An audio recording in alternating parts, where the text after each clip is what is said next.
Imagine saving for months, skipping lunches, refusing holidays, just to drive home in your very first motorcar. Britain in the 1940s ran on that kind of desperate, beautiful hope. Factories were roaring back to life, showrooms were filling with gleaming new machines, and ordinary families were finally daring to believe the open road belonged to them too. But some of those cars were hiding secrets that would shatter that dream completely. Engines that failed without warning. Bodies that rotted before the payments were finished. And one car on this list didn't just fail its owners, it didn't just break down, it broke the hearts of families who had sacrificed everything just to own it. Number 1 is waiting. And it is worse than you think. Number 10, the Standard 8. When the Standard Motor Company relaunched civilian production after the war, British families were ready to believe. The Standard 8, introduced in 1945, was positioned as a sensible, affordable family saloon, practical transport for a nation pulling itself back together. With its upright body, modest proportions, and an 803 cubic centimeters side valve engine, it promised economical motoring at a price ordinary working families could genuinely consider. Advertisements painted a picture of comfortable Sunday drives and dependable daily commuting. But owners quickly discovered that dependability was not quite what Standard had delivered. The side valve engine, already a design philosophy borrowed from a pre-war era, struggled with the demands of post-war British roads. Overheating became a recurring complaint during summer months, and the cooling system had a frustrating habit of losing water with almost no warning whatsoever. Would you have trusted this car on a long journey? Many owners asked themselves exactly that question, often while standing beside a steaming bonnet on a lonely roadside. But the cooling troubles were only the beginning. Number 9, Jowett Javelin. Few cars generated as much genuine excitement in post-war Britain as the Jowett Javelin, launched in 1947. Here was a genuinely modern machine, aerodynamic, forward-thinking, and powered by a flat-4 1.5-litre engine at a time when most British manufacturers were still reaching back toward pre-war designs. Motoring journalists praised its handling, its interior space, and its surprisingly refined road manners. Buyers believed they were purchasing something truly special. What they were actually purchasing was a mechanical puzzle that would take years to fully solve. The flat-4 engine, for all its novelty, developed a reputation for suffering serious crankshaft failures that could arrive without warning and leave owners with catastrophically expensive repair bills.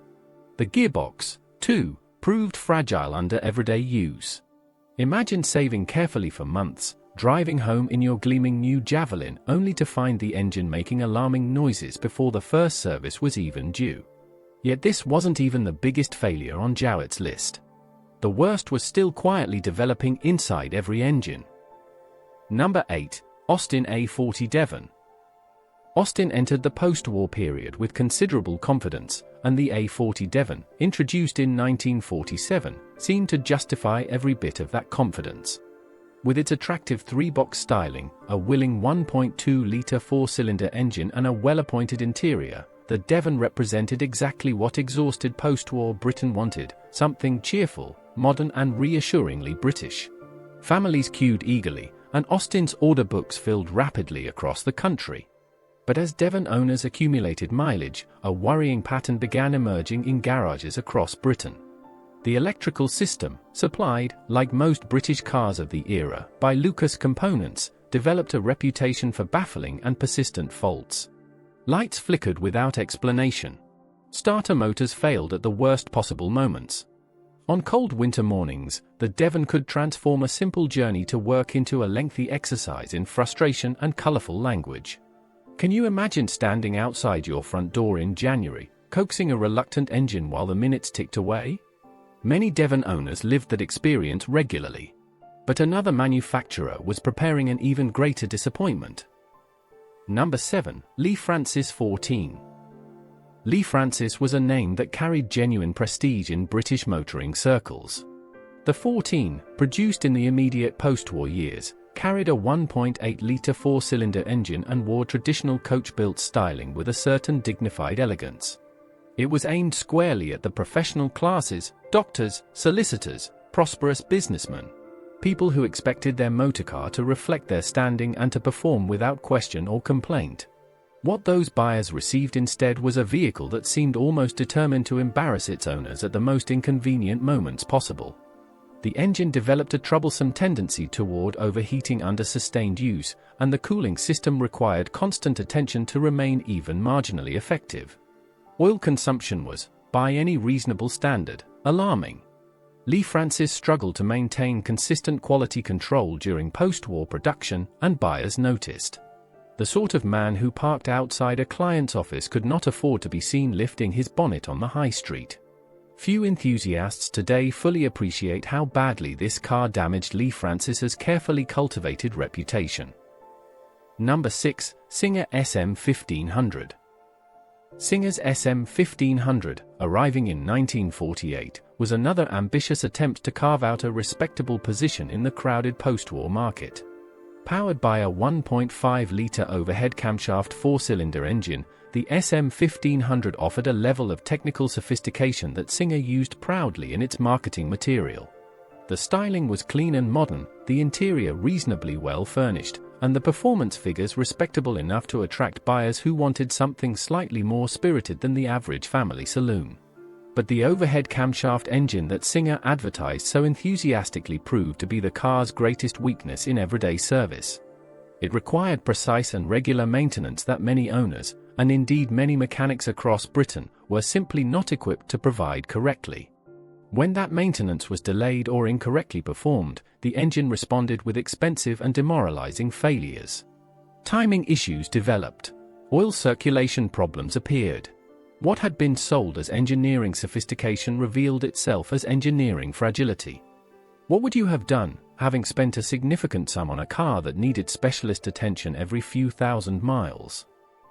Number 5. Hillman Minx Phase 1.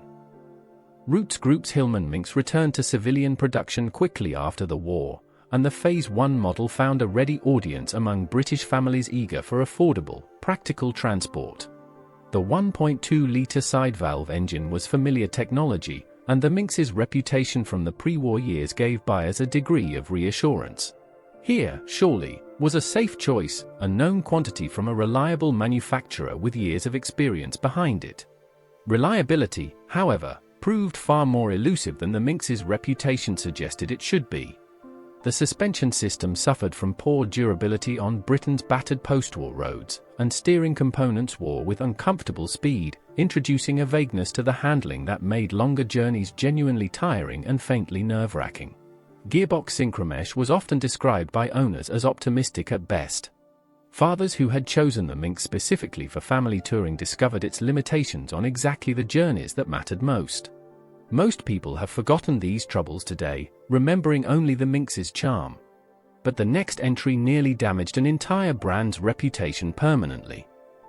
Number 4. Morris 8 Series E. Morris had every reason to believe the 8 Series E would succeed. It had been a reliable seller before the war, and simply resuming production seemed logical when peace returned. The 918cc side-valve engine was familiar to mechanics up and down the country, parts were relatively accessible, and the price was within reach of a broad section of the British public. Morris promoted it as the sensible choice for sensible people. But sensible people began reporting the same catalogue of frustrations with worrying consistency. The Series E's body construction proved susceptible to water ingress, and once damp crept into the bodywork, deterioration followed with alarming speed. The electrical system mirrored the broader British automotive industry's complicated relationship with reliable electrics, offering faults that multiplied and resisted diagnosis. Clutch wear was rapid. And the side-valve engine, however familiar, was already aging toward obsolescence in a world that was moving forward. Mechanics knew the car's problems intimately. What happened next, as complaints mounted, surprised even Morris's own management team.